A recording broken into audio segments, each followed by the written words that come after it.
केंद्र शासनाच्या राष्ट्रीय वयोश्री योजनेअंतर्गत मेळघाट मतदारसंघातील 100 गरजू ज्येष्ठ नागरिकांना विविध सहाय्यक उपकरणांचे वाटप करण्यात आले। हा वितरण कार्यक्रम धारणी पंचायत समितीच्या प्रांगणात 3 नोव्हेंबर रोजी उत्साहात पार पडला। या कार्यक्रमाचे प्रमुख पाहुणे म्हणून मेळघाटचे आमदार केवलराम काळे उपस्थित होते। त्यांच्या हस्ते लाभार्थ्यांना श्रवण यंत्रे, चष्मे, काठ्या, व्हीलचेअर, कृत्रिम अवयव यासारखी उपकरणे वाटप करण्यात आली। या प्रसंगी पंचायत समितीचे गटविकास अधिकारी विजय गायकवाड, सामाजिक न्याय विभागाचे प्रतिनिधी माजी जिल्हा परिषद सदस्य श्रीपाल पाल, आमदारांचे स्वीय सहाय्यक राहुल सोनवणे तसेच स्थानिक जनप्रतिनिधी मोठ्या संख्येने उपस्थित होते। आमदार काळे यांनी आपल्या भाषणात सांगितले की राष्ट्रीय वयोश्री योजना ही केंद्र सरकारची लोकाभिमुख योजना असून मेळघाट सारख्या आदिवासी बहुल भागातील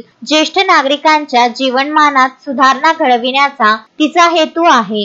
वयोमानानुसार उद्भवणाऱ्या शारीरिक अडचणींवर मात करून ज्येष्ठ नागरिकांना आत्मनिर्भर बनविणे हा या योजनेचा उद्देश आहे। त्यांनी पुढे सांगितले की या योजनेतून मेळघाटातील अधिकाधिक लाभार्थ्यांपर्यंत मदत पोहोचविण्यासाठी प्रयत्न सुरू ठेवले जातील। राष्ट्रीय वयोश्री योजना ही केंद्र सरकारच्या सामाजिक न्याय आणि अधिकारिता मंत्रालयामार्फत राबविली जाते। ज्येष्ठ नागरिकांना आवश्यक सहाय्यक उपकरणे मोफत पुरवून त्यांच्या जीवनात स्वावलंबन आणि सन्मानाची भावना निर्माण करणे हे या योजनेचे प्रमुख उद्दिष्ट आहे। मेळघाटातील अशा उपक्रमांमुळे ग्रामीण भागातील ज्येष्ठ नागरिकांना नवसंजीवनी मिळत असल्याचे समाधान स्थानिक नागरिकांनी व्यक्त केले। हे विशेष। तस्मीन शेख, सुलेमान मेमन, शकील अहमद सह जुगल किशोर जयस्वाल, विदर्भ न्यूज, धारणी।